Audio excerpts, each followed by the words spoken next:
Hello student, मैं अर्चना सिंह एक बार फिर से जोगटा एकेडमी के यूट्यूब चैनल पर आप सबका हार्दिक स्वागत करती हूँ। आज का हमारा विषय रहेगा रस। रस की वीडियो हमने दो भागों में बनाई थी। एक भाग हम आपको पिछली वीडियो में बता चुके हैं, पढ़ा चुके हैं, और अब हम रस कितने प्रकार के हैं आज की वीडियो में आपको ये बताने वाले हैं, और इनके स्थायी भाव क्या है और कुछ उदाहरण भी देंगे आपको।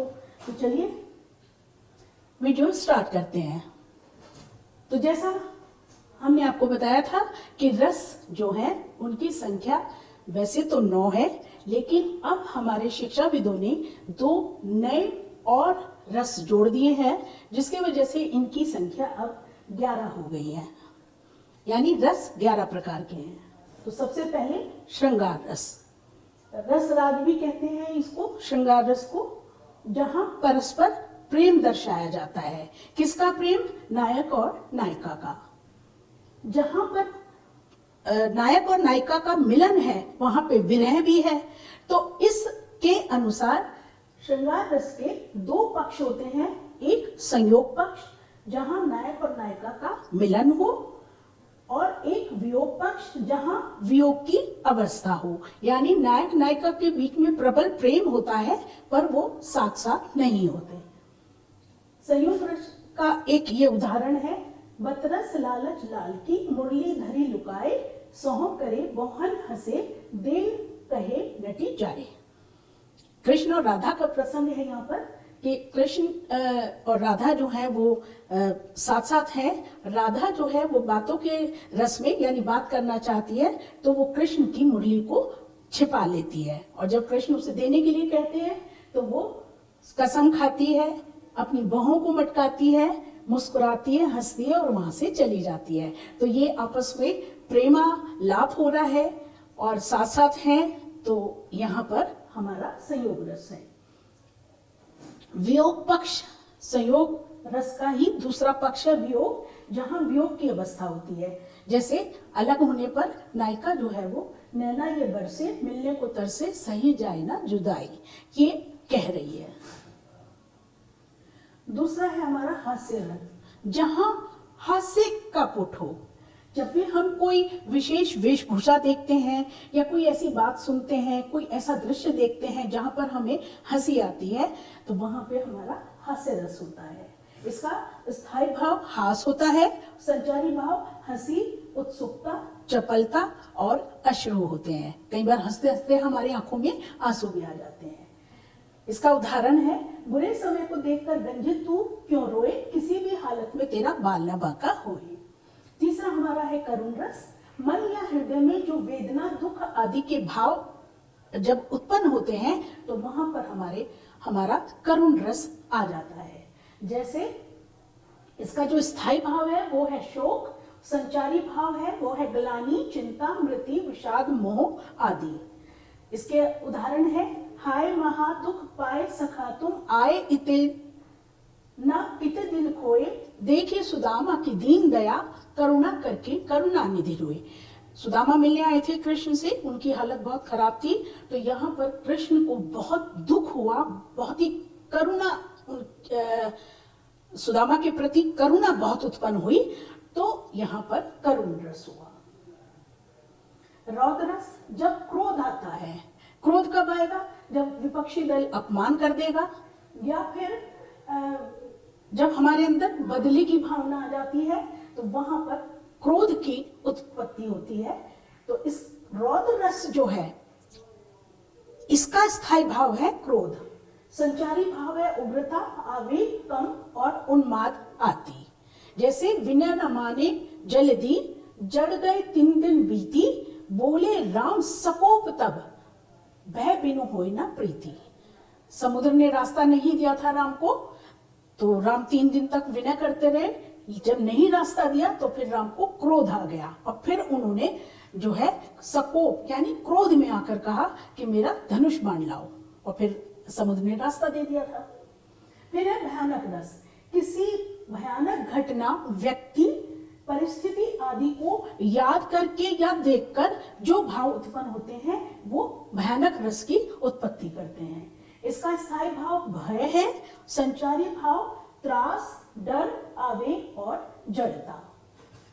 उदाहरण के लिए, एक ओर अजगर ही लखी, एक ओर मृगराय, विकल बटोही, बीच ही परियो मूर्छा खाए।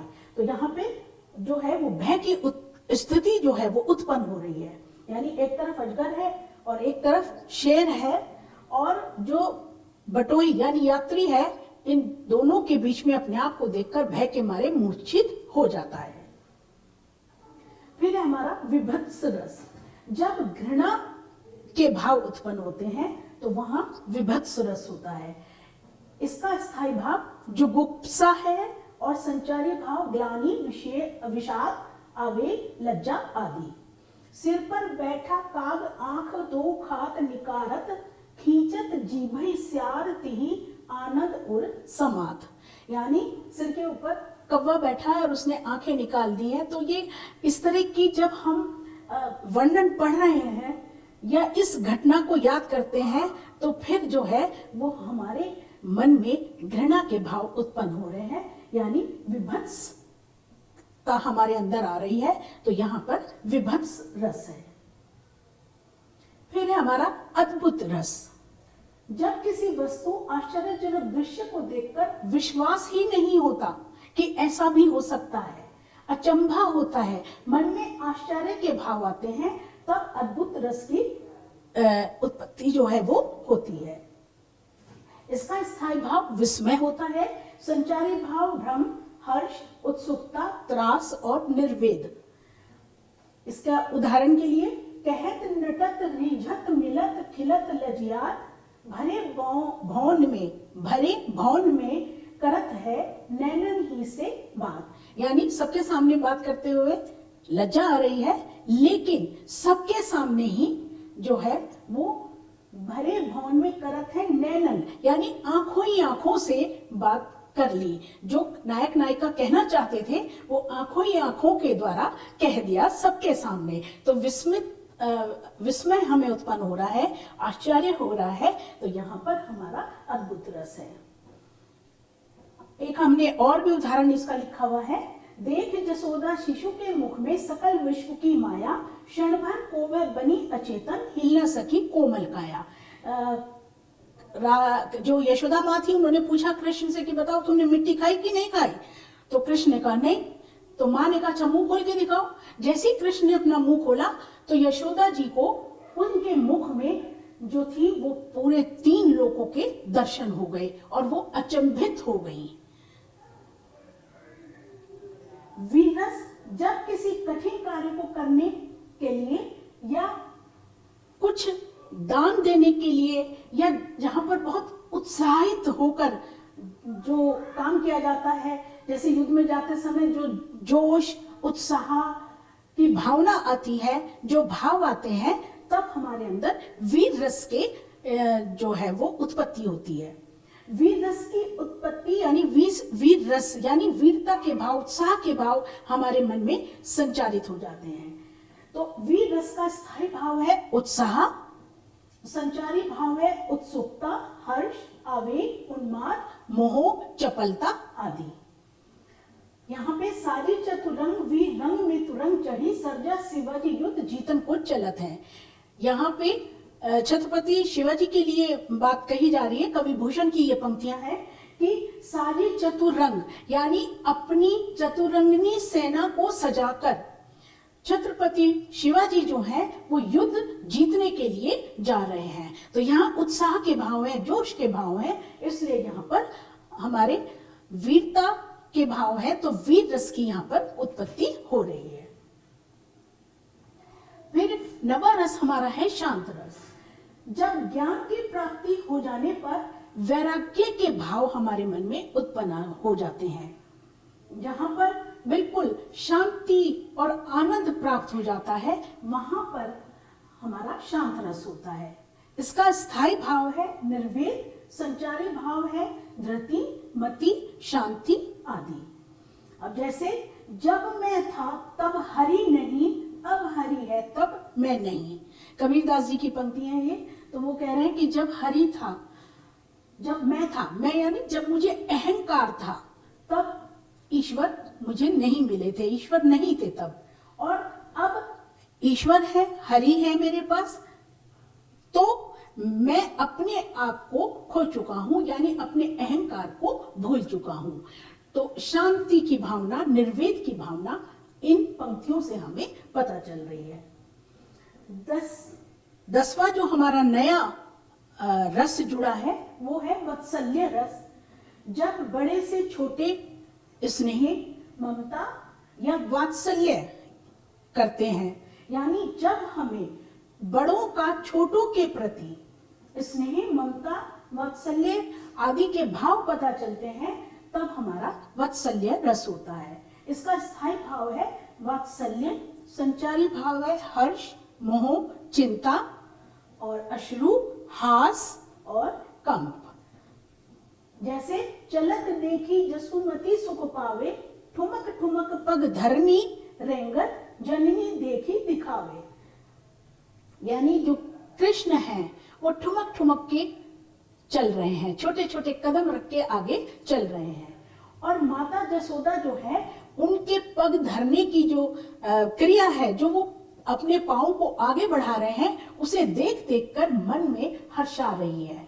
तो यहाँ माता यशोदा का जो प्रेम है, प्यार है, ममता है, वो सब कृष्ण के प्रति हमें दिखाई दे रही है। तो यहाँ पे हमारा वात्सल्य रस है। फिर हमारा 11वां नया रस जो जुड़ा है वो है भक्ति रस, जहां ईश्वर के प्रति प्रेम हो। भक्ति रस ईश्वर के प्रति प्रेम को दिखाता है, जहां पर भक्त जो है स्वयं को दास मान लेता है और ईश्वर के प्रति अपने आप को समर्पित कर देता है, वहां पर हमारा भक्ति रस होता है। इसका स्थायी भाव है ईश्वर विषयक रति, संचारी भाव दीनता, हर्ष, अश्रु और मृदा। जैसे पायो जी मैंने राम रतन धन पायो, वस्तु अमोलक दिए मेरे सतगुरु, कृपा कर अपनायो। मीरा जी की पंक्ति है ये, कवि मीराबाई की, कवित्री जो है मीराबाई, उनकी पंक्ति है। तो वो कह रही है कि मैंने राम रतन धन जो है पा लिया है। और क्यों पा लिया है? क्योंकि प्रभु ने मेरे ऊपर जो है वो कृपा कर दी है। अब जो है इतनी मेरे ऊपर प्रभु की कृपा हो गई है और मैंने अपने आप को इतना समर्पण उनको कर दिया है कि अब जो है मुझे कुछ और नहीं चाहिए, और अमूल्य वस्तु के रूप में राम का जो रत्न है वो मैंने पा लिया है। तो यहाँ मीराबाई के इन पंक्तियों से भाव प्रकट हो रहा है कि बिल्कुल वो ईश्वर के प्रति जो है वो समर्पित हो गई हैं। आशा करते हैं कि ये रस आपको समझ में आ गए होंगे। एक बार फिर से बता दें, रस विषय की वीडियो हमने 2 बनाई है। पहली वीडियो में हमने आपको बताया था कि रस क्या है, रस किसे कहते हैं और इनके भाव कौन कौन से होते हैं, स्थायी भाव, संचारी भाव आदि, इनके बारे में बताया था। यहाँ हमने रस, जैसे श्रृंगार रस है तो वो क्या है ये बताया है और इनके उदाहरण दिए हैं। हम आशा करते हैं आपको ये बिल्कुल समझ में आ गया होगा। और विस्तृत रूप से पढ़ने के लिए आप सौंधी हिंदी व्याकरण पढ़िए, जो हमने खुद लिखी है और जोगटा एकेडमी के प्रकाशन से ही ये प्रकाशित हुई है। मिलेंगे अगली वीडियो में एक नए विषय के साथ। जब तक हमारी अगली वीडियो आती है तब तक के लिए अर्चना सिंह को दीजिए अनुमति। नमस्कार।